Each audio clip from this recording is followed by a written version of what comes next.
It comes as we approach the 20th anniversary of 9/11, and it comes amid the persistence of families who filed a lawsuit alleging Saudi Arabia bears some responsibility. KDKA investigator Andy Sheehan spoke with a local attorney representing two of those families in search of answers. This development is significant. For several administrations, the U.S. Justice Department has kept much of the investigation classified. Now President Biden, citing the need for transparency, says some of these documents should be disclosed. 20 years after planes hit the World Trade Centers and the Pentagon, and the in-flight heroes brought Flight 93 down in Shanksville, families of those who died have gnawing questions about just who was behind the attacks. Why were 15 of the 19 hijackers, like Osama bin Laden himself, Saudi Arabian? Who supplied them the support, training, and flying lessons while on U.S. soil? And what role, if any, did some members of the Saudi government play? Accountability and full transparency and understanding of why this happened, who caused it to happen. In a lawsuit filed in the Southern District of New York, just blocks from the World Trade Center site, hundreds of victims' family members say Saudi Arabia made that claim. Though Pittsburgh attorney Tom Johnson, who represents two of those families, lacks direct evidence of the Saudi government's involvement in the suit, he and the other plaintiffs' attorneys contend, quote, the Kingdom of Saudi Arabia bears responsibility for the 9/11 attacks because its agents and players directly and knowingly assisted the hijackers and plotters who carried out the attacks.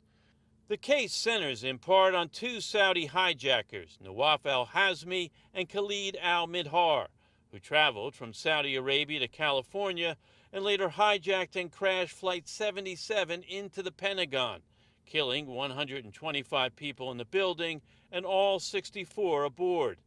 The suit claims a man it identifies as a suspected Saudi spy working with an imam at a San Diego mosque set up a, quote, U.S. support network at the direction of an unnamed Saudi official. This included an apartment and flying lessons, funding which the suit says came from so-called charities with links to the Saudis. Quote, charities that were not charities at all. They were vehicles through which the Saudi government could sponsor spying, terrorism, and who knows what else. Calls and emails to the Saudi government in Washington, D.C. have not yet yielded a response to these claims. But in court papers, the Saudi government denies involvement. Their lead attorney would not comment to KDKA, but has argued in court the plaintiffs have produced no direct evidence linking the Saudi government to the hijackers. And in 2004, the 9/11 Commission report states, quote, we found no evidence that the Saudi government as an institution or senior Saudi officials individually funded the organization, meaning al-Qaeda. Still, some say that doesn't clear the country.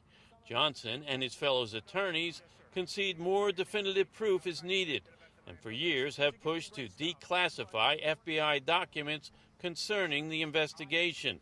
They claim U.S. attorneys general over the years and administrations have kept them sealed. Not only can we not see the documents that our own FBI is withholding, what is being hidden, why is it being hidden, who is accountable for this? Johnson suspects U.S. ties to Saudi Arabia as a reason. Long considered our ally in the Middle East, the U.S. operates bases there, we buy their oil, and they buy our warplanes. If we are going to maintain the moral high ground as a country, that we're not going to let money be a reason why we don't seek the truth and impose accountability on those who are responsible for killing us. The White House declassification doesn't mean all of these documents will be released. Federal agencies have the authority to keep them classified if there's a threat to national security. It will be months before the first of these documents are made public. Reporting on the North Shore, Andy Sheehan, KDKA News.